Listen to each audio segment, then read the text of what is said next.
Yes, people, what we saying? Man's hopping on Instagram Live, and I'm gonna have a fucking green tea and a marijuana. I'm gonna roll a marijuana. I'm gonna chat some business because why not? Not just any green tea, mate, but a triple fucking green tea, bruv. Because I'm a potent guy. Anyway.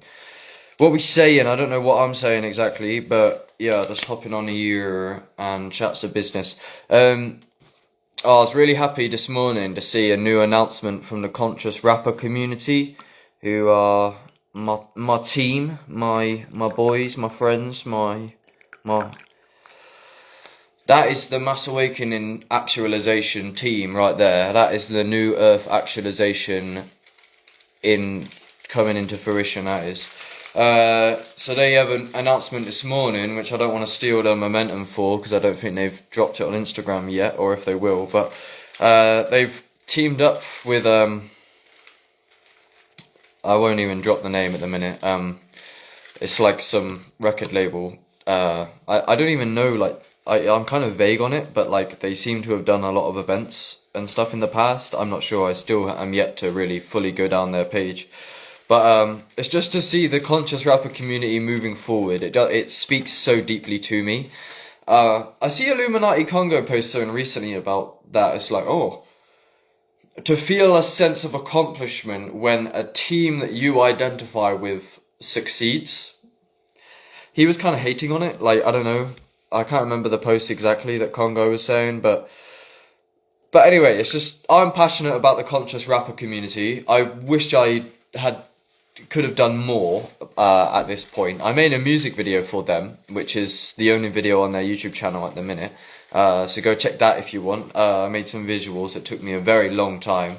I wasn't really in a good mental space to be making such a project either.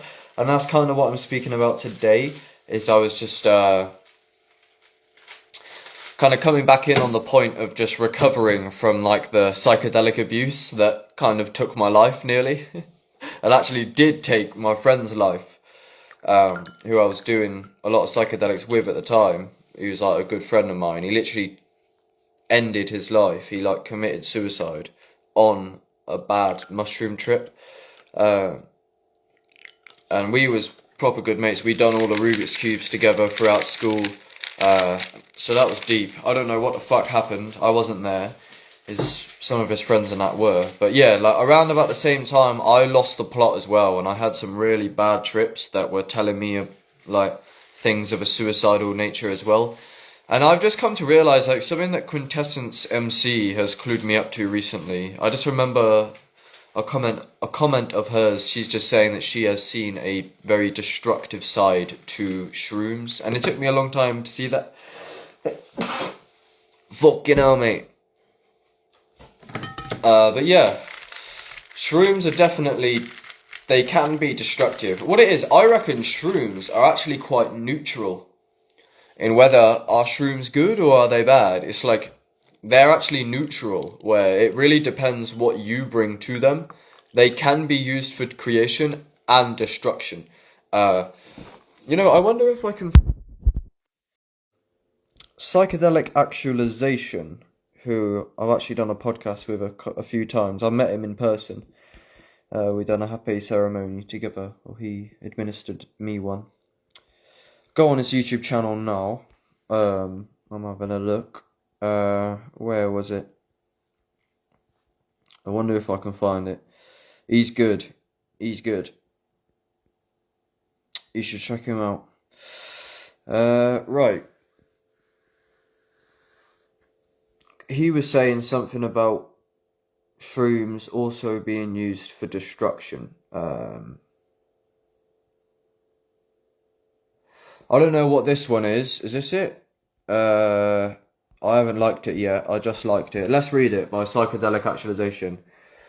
Here's the dark truth about why psychedelic work that nobody wants to hear, in brackets.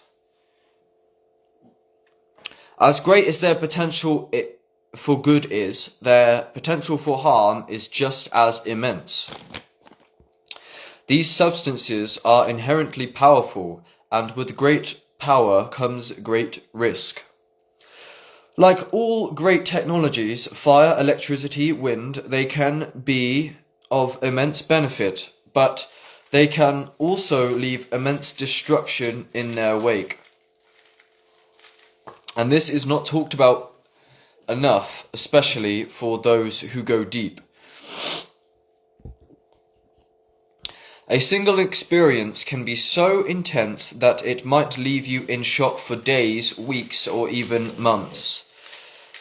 There is potential for dark nights of the soul, Kundalini awakenings, overcharging your body with energy, psycho-spiritual crisis and spiritual emergencies, destabilization of your mind and life, destruction of relationships, careers, finances, and other earthly matters, physical damage to the body, death by many different means, and beyond that, psychedelic/spiritual bypassing, addiction to peak experiences, ego inflation, self-deception, projection, and delusion, and many, many more risks that can shape your life in ways you never anticipated. So please, don't underestimate their power. These are not toys to play with. Even if you see yourself as mature and responsible, using psychedelics properly is not easy. When you are literally out of your mind, anything can happen. Be ready to take responsibility for the consequences of your trips. All is fun and games until someone loses an eye. With a winking face, and he put I, not I. Sorry, let me, one sec.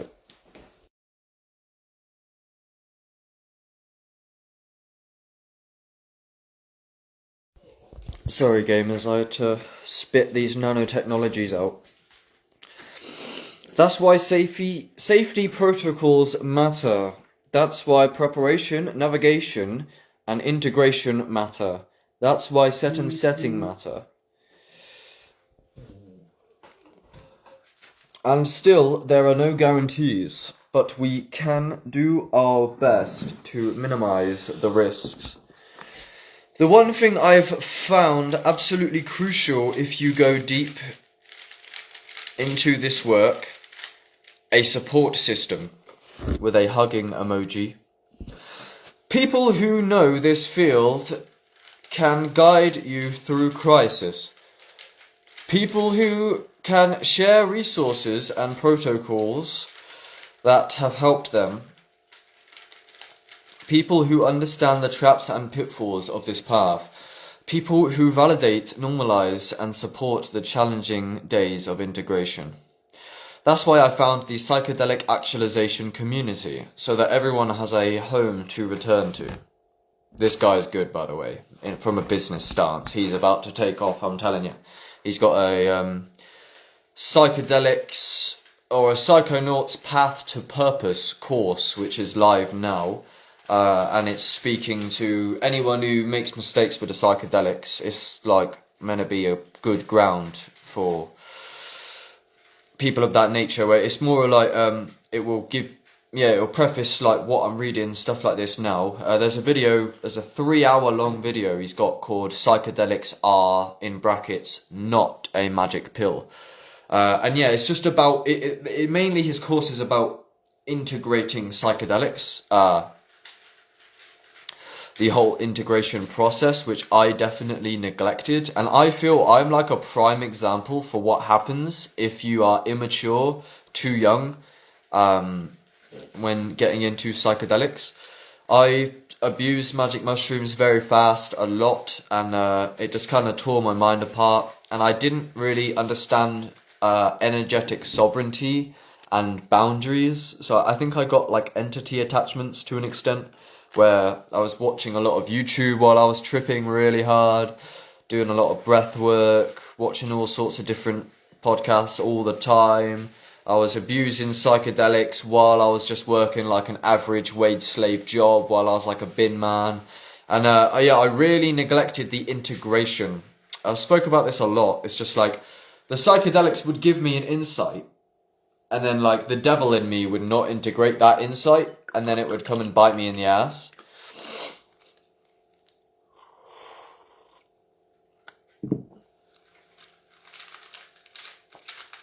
I feel I made a lot of mistakes with psychedelics, but if anything, that's a good thing for the future. I hope. But yeah, one thing I will say, just a general insight, I'm not done with reading, but like they definitely did completely change my entire perception of my physiology, where like the way that my mind feels my body is completely different. I think that can come naturally with age anyway, but yeah, it's really interesting. Like energy perception has just completely changed. But yeah, I mean, I've been doing mushrooms since I was like 15, 16, and I'm 21 now, and that's like basically like all I was doing with like that much time. I was just smoking weed and doing shrooms. That was like my only pursuit as a teenager. Because everything else around me was just a matrix hive mind, to be honest. Yeah, sorry if I'm not doing the best job at articulation right now. Think I could do with some breath work. I've just had a bit of coffee as well, and that can jam up make me talk a bit strange, to be honest, because I think this freeze-dried coffee is not very good for me, for many people, if you have it too much, and it can jam up my speech, which is why I keep doing that. Kind of gets stuck in my throat. Psychedelics actually gave me an insight about just that. Like, my last mushroom trip was a 3.5 of some strain of mushrooms, and they gave me extra sensory perception on the come up, and I could immediately perceive what coffee is doing to me, and I could not perceive that before at all, and I was scared how I would like continue taking coffee if I didn't trip, even though I've continued taking it anyway. But it's like I wouldn't have got the insight about like how much it was basically fucking me up if it weren't for the shrooms. And it's ironic because I just said the shrooms gave me the insight to stay off the coffee, and I haven't really listened to it exactly. That wasn't exactly conscious, it's just survival mode half the time. But yeah, you should probably listen to the psychedelic insights most of the time, but I don't know, it's not black and white. But yeah, anyway, I'm like, for me, like, he said, oh, you can, like, with a single trip, you can shock yourself for weeks, months, years. I feel that I, like, shocked myself so hard with how bad my bad trips were and how much shrooms I was doing, that I actually did completely shock my whole system really hard. And I was also going through a lot of drama in my life as well. Like, I was burning a lot of bridges, due to my awakenings. Like, in a way, like, awakening literally ruined my life, and a lot of my family can definitely perceive that. They think mushrooms like ruined my life, and I'll have to talk about it more, you know, because it's probably like the main thing, like that. It's like the main thing that happened in my life is there was me before the shrooms and me after the shrooms. But to be honest, me before the shrooms, I might have looked actualized from the outside in, but I was completely programmed.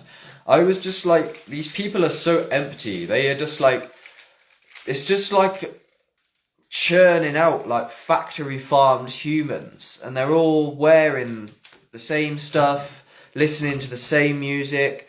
It's like they're just literally self-replicating programs. I look at one of my first LSD trip reports on my channel, about 3 years old, yeah, when all of this began. When I really started doing psychedelics and peeling back the layers, I was like still like a normal human, but like I could tell that I was really completely culturally conditioned, where like what I find is like the destabilization that can happen from psychedelics is actually sometimes a reflection of the culture's mental health, in a way, where like, so you're in this culture, you take psychedelics, and from the outside looking in, it might look like the psychedelic has given you mental health. But often those people that the psychedelic activates like that, if they have like an awakening psychosis, symbiosis thing, it's like they go on to being visionaries and to changing the world and to like, because it's happened to a lot of my friends. Like one friend of mine, she took a lot of acid one day when she was quite young, like 4 tabs of acid, 4 pills in this like garage one night by herself, and there was this washing machine or tumble dryer going around, and she just like went to the spiral realms, and it completely blew her fucking head to pieces. Basically, she ended up with like psychosis for multiple weeks after that, or so I've heard, of like literally like talking to herself and just being incoherent. But like now she's such a healing, open person who can feel everything, and like she's literally a visionary. She's a fucking shaman. She knows the as above, so below. She's like literally like downloading and channeling fucking angels and shit. It's like, and like basically when it said there, yeah, it said with the psychedelic actualization, he said if you're gonna go deep into this work, one thing absolutely crucial is a support system. Exactly. Society is not a good support system for psychedelic abuse and awakening because they are the opposite, because they have no experience with this. If culture was able to support the mental health of things of this nature, the reason why they can't do that is because they themselves have not met themselves that deeply. So they cannot meet a person who's met themselves deeper on psychedelics at the same level. And that's why you can end up losing the plot if you're the only one who's tripped in your tribe, because no one else around you has seen the depths that you've seen.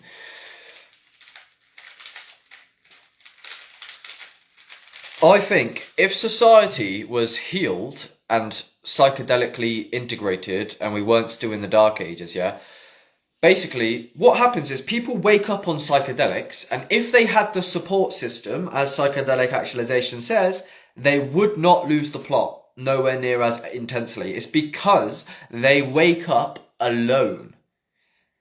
Often people dabbling with psychedelics of this nature are the only person to wake up in their bloodline and their entire tribe, where I'm the first person in my family to really engage with psychedelics in this way, and to have awakenings like this, and to break, well, and to entertain ideas at least of breaking them patterns. I'm getting there as fast as I can, the best I can.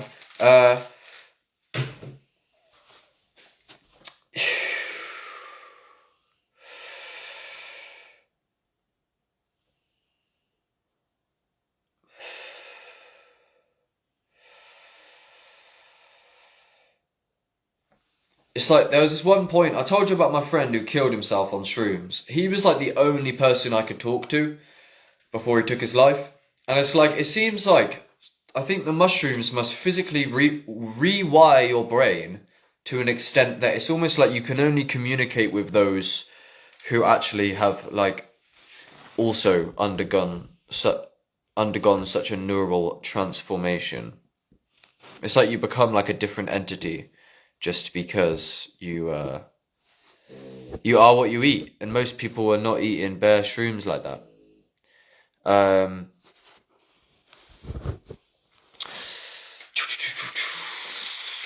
I'll read the rest of this thing and then I'm gonna go. It's a bit short-lived. I'm gonna wrap it up quickly because let me just try and read the rest of this.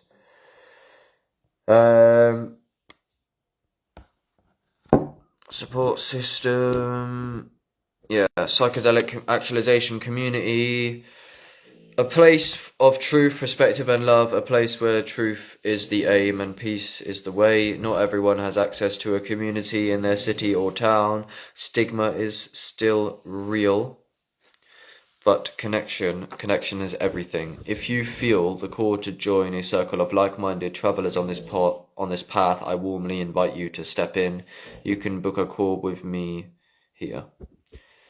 What a legend. Psychedelic Actualization. Go and check him out. Alright, I've got to go quick. But yeah, big love everyone. A lot of updates coming soon. I'll add more to this video because there's so much that could be said about this. Then again, what's the point in talking? Just sat on my ass. Might as well get up and fucking actually engage with something other than just lingo. But I was just kind of like mentally ill basically, so what more did I have than the lingo?